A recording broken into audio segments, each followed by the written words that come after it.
Our first speaker is Dr. Charles Hillman from Northeastern University. Many of you know him from University of Illinois.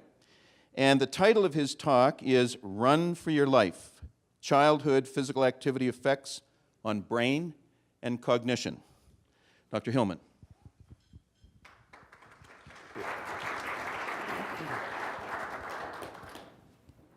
Good morning. I'd like to begin by thanking Kathy and the rest of the program committee for inviting me to give this talk today and to write this paper. Because actually, it was quite a bit of fun putting this together, and hopefully it'll be fun for you to hear it. And I'd also like to thank my advisor, Dr. Hatfield, Doc. It's been 16 years, and we published another paper together. Along with a colleague of ours, Kirk Erickson. So the three of us drafted the manuscript.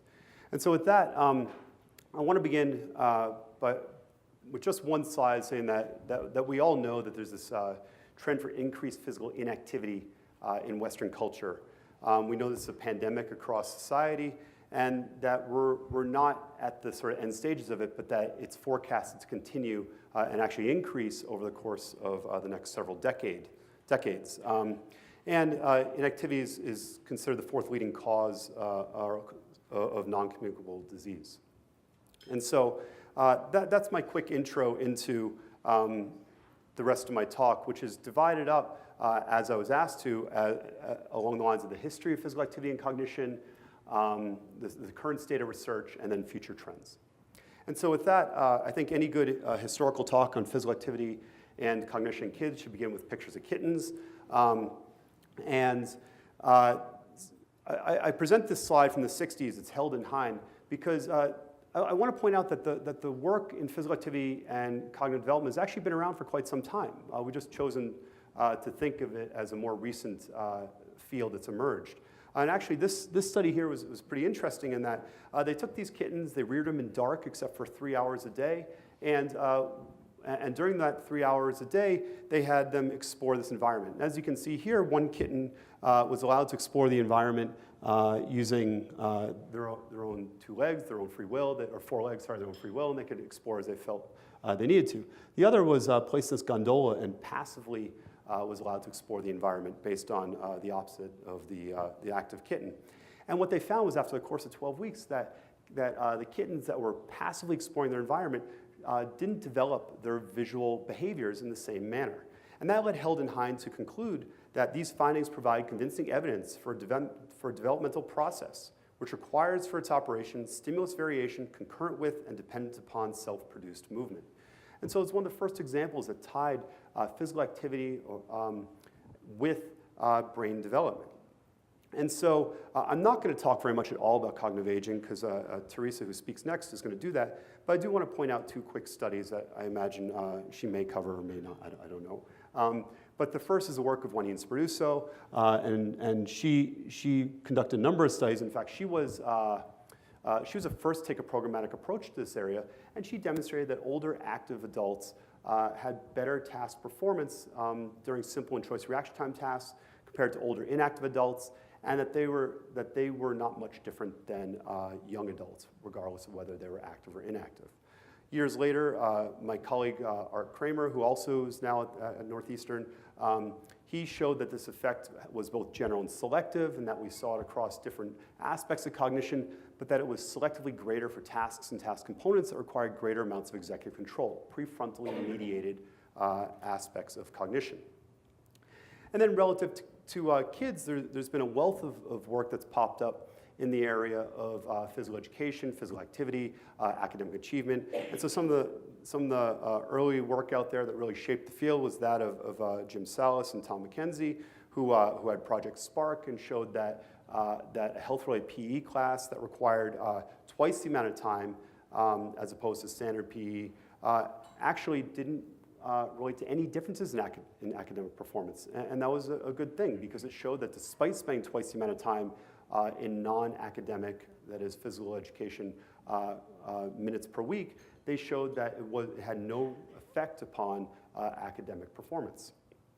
And then as time went on, my colleague Darla Castelli has headed up a program of study in which she's looked at different aspects of fitness and showed relationships with cognition and academic performance. And these data here show that kids who are more fit using the fitnessgram, the more times they pass the different fitness tests, were related to scholastic achievement in math and reading. And what I don't show here is that actually it's somewhat selective in that it's really cardiovascular, exercise, cardiorespiratory fitness, and body mass index that are most related to academic performance. Then other work at University of Kansas Medical Center by Joe Donnelly, another colleague of mine, has shown that over 3 years using cluster randomized trial, kids who receive an in-class physical activity intervention, so short bouts of activity throughout the day tied in with academic coursework, is related to better academic performance over the course of 3 years. And so with that intro and that history, I just want to show one more slide. This is not good data. This comes off of Google Scholar. This is after a conversation I had with Phil Tomporowski and Jenny Etnier, talking about the increase in the number of publications in our field over the last 25 years. And as you can see, there's a nice upward trajectory as we'd expect. This is for brain. Red is brain, black is cognition, gray is academics. And you can see that there's this nice upward trajectory. Much of the brain work is animal-based work. But one of the conversations we've had, and certainly I'm as big a culprit as anyone right here, is that the vast majority of this work is actually, when it comes to kids, reviews and meta-analyses. And so that is to say that there's a real lack of empirical data out there. And so one of the things that I don't have a specific slide on, but certainly is worth noting, is that there's a need for more empirical data in this area. So with that, the current state of research, I'm going to start by talking about plasticity, which is nature's means of adapting to change. I just want to use this as an introduction to point out that there's a lot of different ways in which plasticity occurs. And so in saying that, I have to first give credit to genetics and genetic makeup, which we know is the backdrop for growth. I'm not saying that that's not involved in this process and that there aren't limits, but it is also experience that helps to shape the brain and its related behaviors. And so Bill Greeno, a well-known animal scientist who was actually at the University of Illinois for his entire career, categorized adaptation or plasticity along two different lines. One was experience expectant processes. These are influences that species expect. So if we go back to Heldon Hines kittens, they expect to have light and gradations of light in order to have normal, typical development of their visual systems. And that we'll leave alone today. But experience-dependent influences are really those I'm interested in. These are influences that are atypical or idiosyncratic to an organism and help to shape neural structures and function and concomitant behavior in a variety of different ways. And so if you look across the literature, there's all kinds of examples. Adaptation occurs, plasticity occurs through vocation. There's great experiments with London taxi drivers and showing that they have changes in hippocampal brain structure and function. This is an area of the brain involved in memory and learning. Music, there's a number of studies showing that it's better to be the conductor than it is to be in the orchestra. And it's better to be in the orchestra than it is to be just a knowledgeable listener. Sport, my advisor, Dr. Hatfield's made a career of showing that elite athletes have differential brain function compared to novice athletes and lesser skilled athletes. And then and then for a number of years there's some interesting work in juggling that made its way through the popular press. And so with that, some of the studies that have occurred have looked at brain structures. In this case, we're looking at gray matter, and high and low fit kids showed differences in different regions of the brain, but it's the superior frontal cortex that's interesting, where higher fit kids show greater thinning of this structure, which is a very typical part of development. And what's interesting is that this region of the brain also shows relationships with mathematical performance. And so it suggests that fitness may be a biomarker for certain aspects of academic performance. Other work has looked at white matter.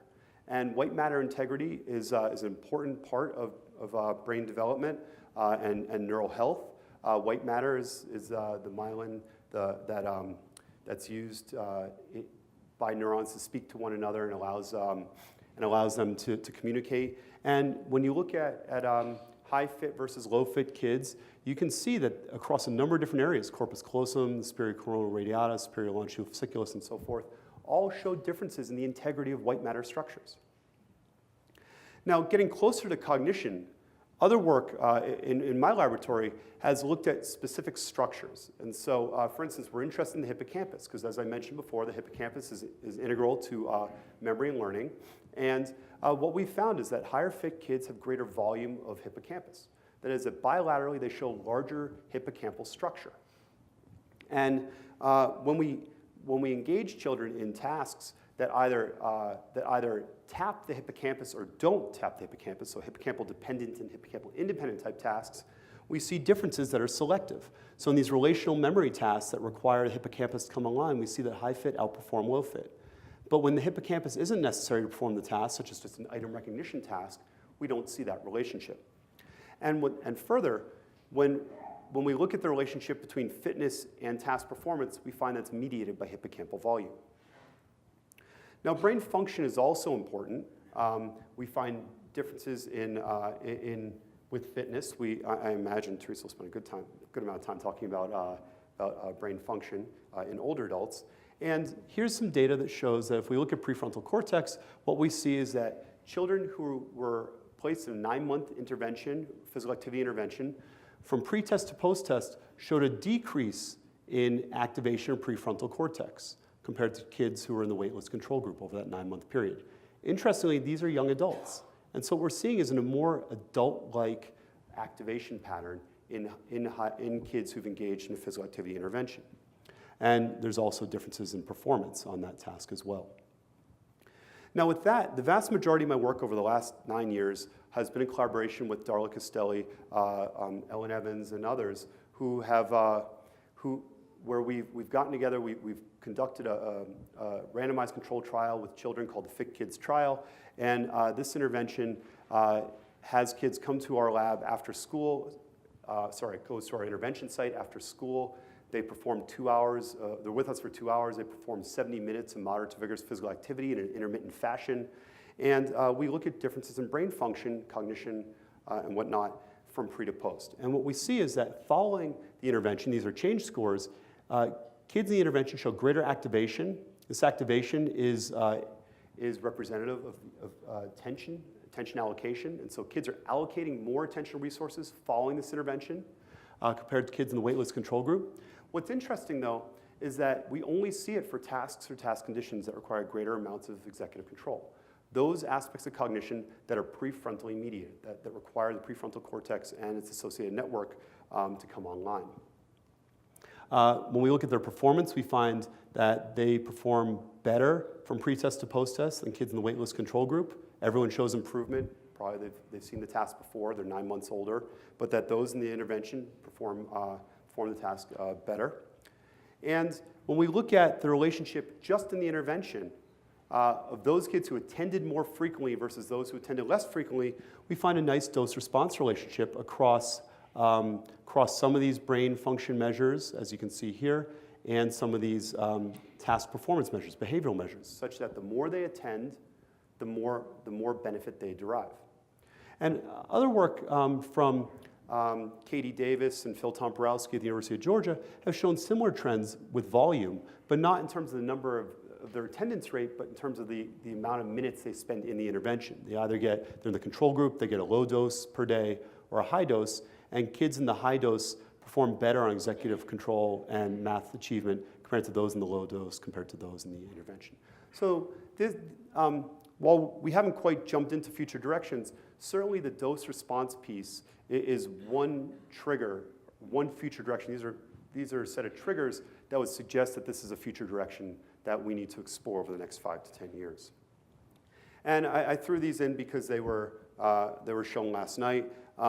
And so to talk about them correctly, I think I just want to show that this is a totally different paradigm. This is a single bout of exercise. This is 20 minutes of walking on a treadmill at a moderate pace, 60% of max capacity.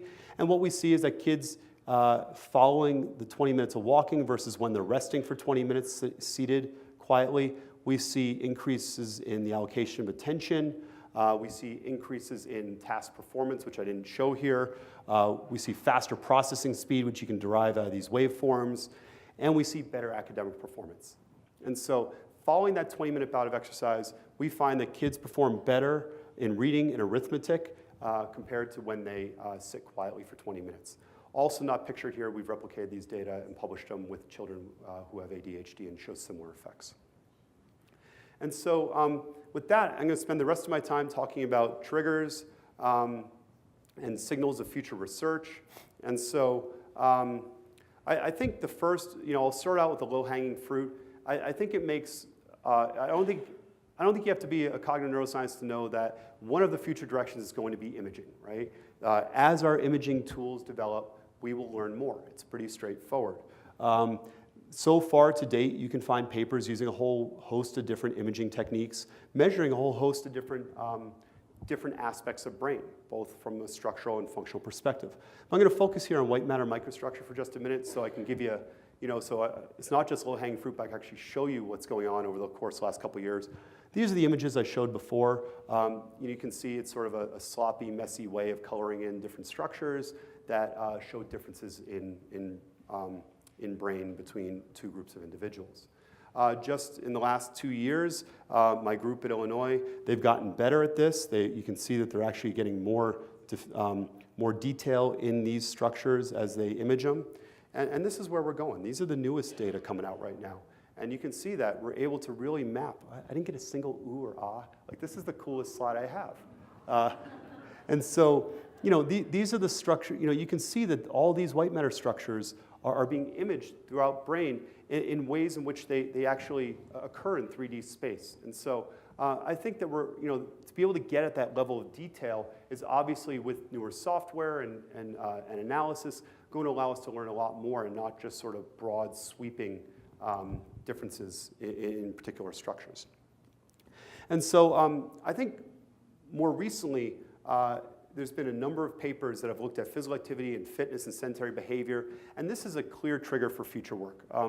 There's the number of papers that have come out in just the last couple months suggest that this is a hot area, and it's only going to grow as our ability to measure these areas grow. One of the issues we have is that physical activity are often conflated. We know that they're related but distinct concepts, but they don't necessarily have the same effects on brain and cognition. And so the majority of studies find a relation between fitness, brain, and cognition. I've just talked about a bunch of different ones there. Those all, while they might have used physical activity interventions, they measured aerobic fitness, and they showed differences as a function of fitness. But what we know a lot less about is physical activity. And so here's just a number of different papers that have come out in the last couple of years by Joe Donnelly, Dominika Pindis, and Heidi, and I can't pronounce her last name, but I can pronounce her mentor's name, Toija Tammilin, out in Finland at the Likas Institute. And these are their data over here. And actually what you can see is that, that self-reported measures of MVPA, moderate to vigorous physical activity, have relationships with grade point average, as do self-reported screen time, so sedentary behaviors. But when they used accelerometry and measured objectively, those relationships went away. And they've actually shown this a couple times. Dominika showed the exact same thing. And so there's certainly some questions that arise. Now, it could be an issue of measuring children, measuring objectively MVPA. I have colleagues who know a lot more about this than I do who've said that there are challenges there, while others suggest that actually there aren't. And so certainly I think we need some more definitive evidence.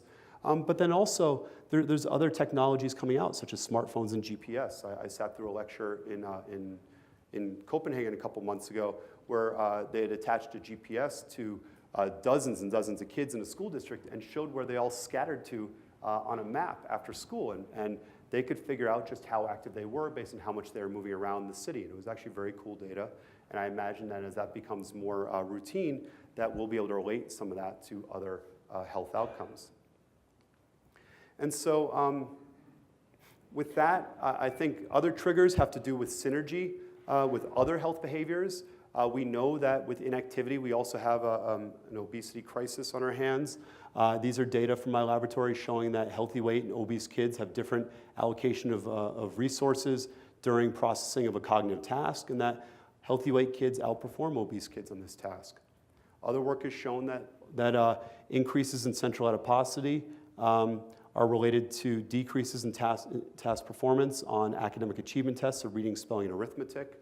And these data were collected by Ellen Evans, who used DEXA and got definitive measures of central adiposity.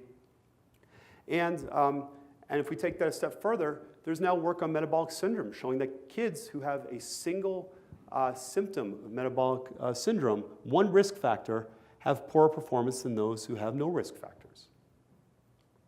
And then work by Steve Broglio has shown that children who've had a concussion anywhere in their history up to the age of 9 when they were tested showed differences in neural activation years later, and that relates to differences in behavior.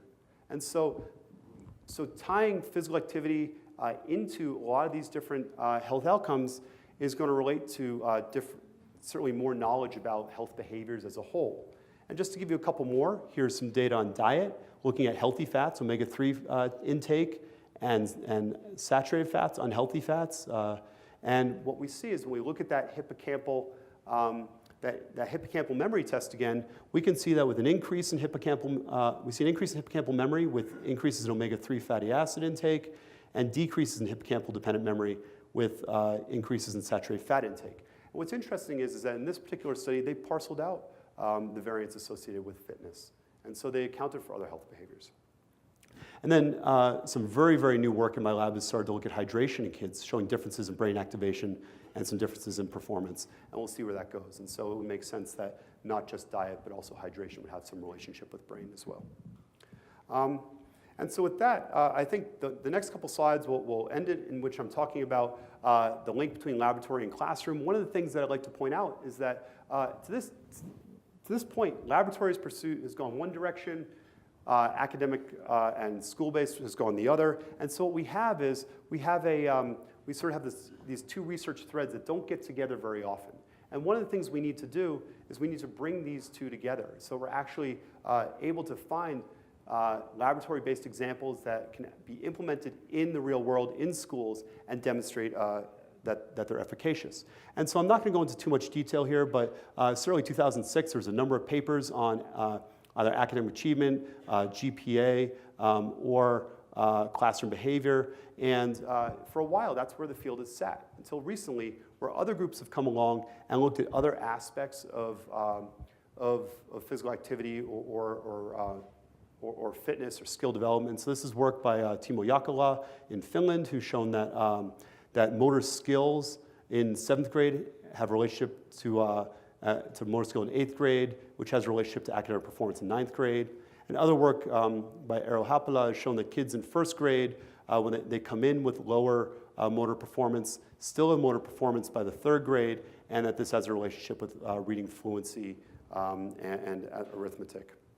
Now, work in my lab, I'm not going to go through this whole slide, but basically what we've done is instead of using tasks such as executive control tasks that have components that are involved in reading and are involved in mathematics, we actually went right after reading tasks and right after mathematics tasks. And we've shown differences in activation between high and low fit kids and as you can see in the bars here, and differences in their performance, as you can see down here, when kids read sentences. And so we asked them to read sentences that are congruent, that make sense, sentences that have semantic errors, such as at school we sing shoes and dance, and syntactic errors, you shoes wear on your feet. And we find that in these different error-related sentences, we see differences in brain activation that separate high and low fit kids, suggesting that fitness may be a biomarker for reading performance.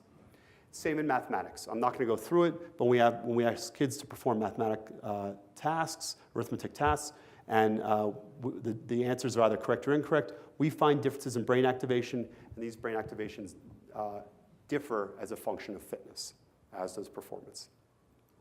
And so with that, I'm going to lead to one last bit of data. Everything I've talked about before has been about performance, be it cognitive performance, scholastic performance, or underlying brain function involved in that performance. But we don't really know much about learning. Now, the world of motor learning is rich in this area, but we don't know much about cognitive learning. And so there's one example in the literature by Lauren Rain and colleagues. This comes out of my lab. And we have kids we have them learn a fictitious map. And they do this a number of times, and then they go home. And at the end of that first day, higher fit kids and lower fit kids perform the task equally well. They encode that information equally well. So when they leave that day, everyone's the same. We ask them to come back 24 hours later and fill in these maps that they had learned. And what we find is that when we give kids a strategy as to how to remember that information, how to recall it, we don't see any differences. But when left to their own devices, we find that higher fit kids better retain that information than lower fit kids, suggesting that they've learned that information better 24 hours later. And so I think with this is also a trigger that for us to grow beyond just cognitive performance or identify differences in brain structure and function, to actually go out and not only try and bring this into schools or into everyday life, but to do so in a fashion that actually creates a better learner, not just a better performer. And so with that, I'm going to conclude that, that the study of physical activity, brain, and cognition is growing dramatically. We know that there's differences in neuroimaging, and there's differences in synergies between health behaviors that we're seeing, and certainly this work needs to go on. Certainly the long-term goal of this line of work is to affect change outside the laboratory and in the real world. And certainly there's a number of challenges that I've listed here in terms of school policy and culture around physical activity and what have you. But laboratory research and real-world applications need to come together and become more closely tied. And this is actually something that early on when we started 10, 12 years ago, Darla Castelli and I talked a lot about this. We talked about how to not just observe it in the lab, but also observe it in the real world. And she shaped my thinking in this quite a bit. And so I think with that, I'm going to conclude. I'm going to acknowledge my lab. These are the people who certainly have done all the heavy lifting, allowing me to be here today. So thank you.